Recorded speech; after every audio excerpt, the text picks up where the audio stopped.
G'day folks, Coach Neil Kelliher here again, and this is actually a bonus video. All right, so this isn't part 5. Part 5, if you've been following the series, is about reducing systemic inflammation. That's coming next. This is a bonus video, all right, and as the title suggests, it's about vitamin D and vitamin C.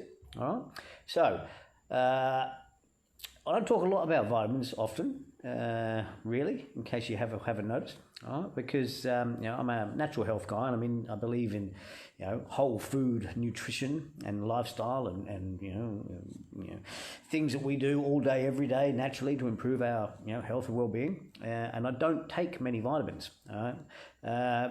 Number one reason is because most of them are shit. Right, most of them are chemically produced fucking garbage that you'd be lucky to absorb a 15th of. That's what's written on the label. Right? But also, if you do eat well, you can generally get most of what you need from your food. When I say most, unfortunately these days food is becoming less and less vitamin and mineral rich than it once was. And so sadly, it no longer contains the levels of vitamins and minerals that we probably need and do need for our optimal health. Okay, so what I mean by that is that sometimes vitamin supplementation is beneficial. Now, of course, the key word there is supplementation. You still want to eat a healthy diet, but you can supplement with specific vitamins to boost your body's health. Okay. Now, given everything that's going on at the moment, the coronavirus has obviously taken a huge amount of everybody's attention. Warranted. All right. So, vitamin D is proven to boost your immune system, okay? Vitamin C has been around for fucking decades. Everybody always, vitamin C is fantastic. Vitamin C this, vitamin C that. Vitamin C reduces colds and flus. Vitamin C is fantastic. And yeah, sure it is. Vitamin C is an antioxidant, all right? But it's one vitamin out of 13, or 16 if you think that we should count B4, B8, and B17, all right? So there's 16 vitamins, all right? Vitamin C is one of them. You can't just throw one vitamin into your body and fucking hell, I'm better all of a sudden, So I'm going to get to vitamin C after I've done vitamin D, all right? So vitamin D is proven to boost the immune system, all right? And it's also proven to reduce the incidence of respiratory tract infections, particularly coronaviruses, influenza, all right? So therefore, it is a supplement that is recommended to be taken by most people most days, okay? If you are in the northern hemisphere, if you're in a colder country, if you have not seen the sun for 3 months or more, and quite likely you are vitamin D deficient, because vitamin D is a vitamin that's produced in the body after sun exposure, okay? So if you do not have sunlight wherever you are, then you can be pretty much guaranteed you would be vitamin deficient, vitamin D deficient, I should say, sorry. And you would and should use a vitamin D supplement, okay? Now, vitamin D has been shown in the British Medical Journal, okay? So that's a peer-reviewed, highly reputable journal, to lower the risk of respiratory tract infection and speed up the recovery from respiratory tract infection, okay? Now, for example, one study, you can look this one up, was done February 2017, British Medical Journal, so just Google it, okay? Now, they found that in a person with a low vitamin D level, so low they consider below like 30 nanomole or 13 nanograms per litre, I think it is, all right? So if you've got low vitamin D and you supplement with vitamin D daily, okay, you reduce your risk of infection by between 50 and 70%, right? That's a huge difference, okay? Now this was a study of 10,900 people, all right? So it wasn't a small study, all right? And they found the risk of infection was reduced by 50 to 70% if you took a vitamin D supplement daily. That's if you had low vitamin D to start with, okay? If your vitamin D was okay to start with, like you weren't deficient, you still had a 12% reduced risk of infection if you supplemented with additional vitamin D. Okay, so these are substantial numbers, particularly if you're deficient, obviously, and if you're generally healthy and you've got an okay vitamin D, you can still benefit.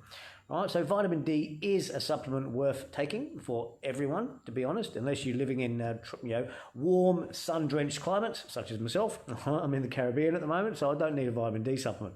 All right, although it's been pissing down raining for a week, but that happens. Vitamin D is fat soluble, by the way, so you do store it to a certain extent. So let's say you've been traveling to a hot country and you've had a holiday, you will actually bank that vitamin D and take it back with you to your cold climate. And you'll be fine for a couple of months until you need to supplement later again. All right. So because it's fat soluble, it stores in the body, so you don't want to take too much of it. All right? But I'm not going to give any dosage advice because that's not what I'm here to do. Okay, you can read the label, you can do your own research, and get your own dosages. Between like 1,000 IU or 25 micrograms a day is like the sort of okay dose for vitamin D. All right, but check that for yourself. All right. Now, I don't recommend any old vitamin D off the shelves. All right? Most of them are chemically produced, and even though it is shown to be efficient, I still recommend organic whole food vitamin D, preferably fermented supplement. Okay, so if you're going to choose vitamin D, vitamin D3 is the one you want to look for, by the way, because there's D3 and D2, and D2 hasn't been shown to be as efficacious in the body as D3. Right. Clearly, they both play a role, but they all come from foods in nature. For example, vitamin D comes from your fatty foods mostly, so your fatty fish, eggs, animal organs. What else? Mushrooms. Mushrooms. All right. So mushrooms are high in vitamin D, but apparently that's D2. I haven't delved right into that. All right. D2 as opposed to D3. All right. So at the end of the day, you want to eat a broad diet. Clearly, but the vitamin D we're talking about here is vitamin D3, and you want to supplement with that, okay? But like I said, you preferably organic, whole food, and or fermented, all right, is the one you want to look for, okay? So that's it. That's the key criteria.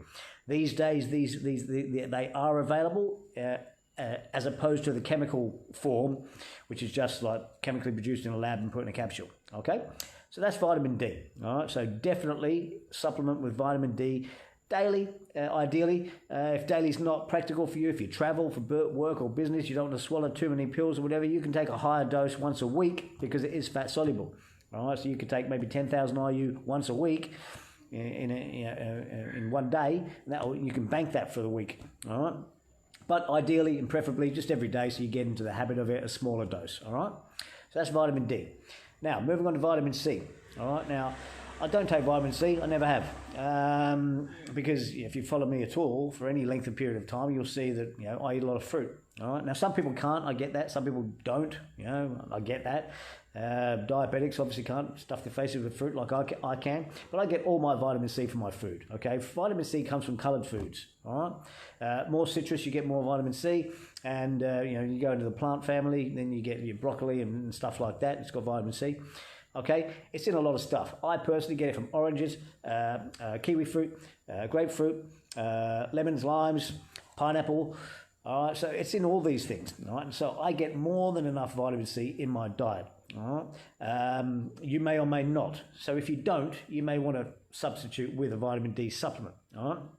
But here's the thing, the worst vitamin C you can ever put in your body is ascorbic acid. All right, so that's the stuff that probably everybody's buying because it's cheap and cheerful, and it's fucking everywhere. All right, it's absolute cat's piss of vitamins. All right, the absorption rate on that would be a 15th of what's written on the label. Like if it's 1,000 milligram capsule and you're swallowing that or chewing that or whatever, or you're giving it to your kids, you'd be lucky to get 16 to 25% of that into your body. All right, but it's still, in my opinion, it's the cat's piss of vitamin C. Stay away from it. It's cheap for a reason. All right, you get what you pay for in life. If you want a good health coach, well, you're going to pay someone like me, and you're going to pay a lot. If you want a shit coach, you're going to pay one of these muppets on the internet charging $47 for a program. You know what I mean? That's the way life goes. All right. So you get what you pay for in life. And the same goes, especially for good quality supplements. You will pay more. All right. They're not going to be cheap. The ones I'm recommending, organic, whole food, fermented, will cost more than the ones you see on the shelf in the chemist. But at the end of the day, you're going to get 10 times better absorption out of the ones I'm recommending. So therefore, you're going to be healthier because of it. All right. I'm recommending the stuff that's good for your health. Okay.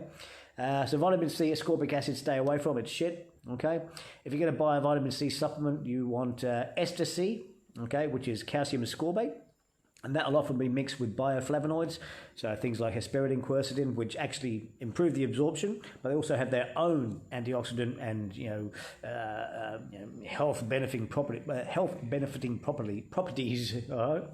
So bioflavonoids are good stuff. All right? When you eat a real food, you get the bioflavonoids in the compounds in the food. All right, but in a supplement you don't. So when you buy something like an ester C, it will probably often say on there with bioflavonoids, and it will say something like hesperidin or quercetin or whatever. All right, so these are good things. Okay, these are polyphenolic compounds. So they're all very good stuff for you. Okay, so ester C is the one to buy. All right, or liposomal vitamin C. All right.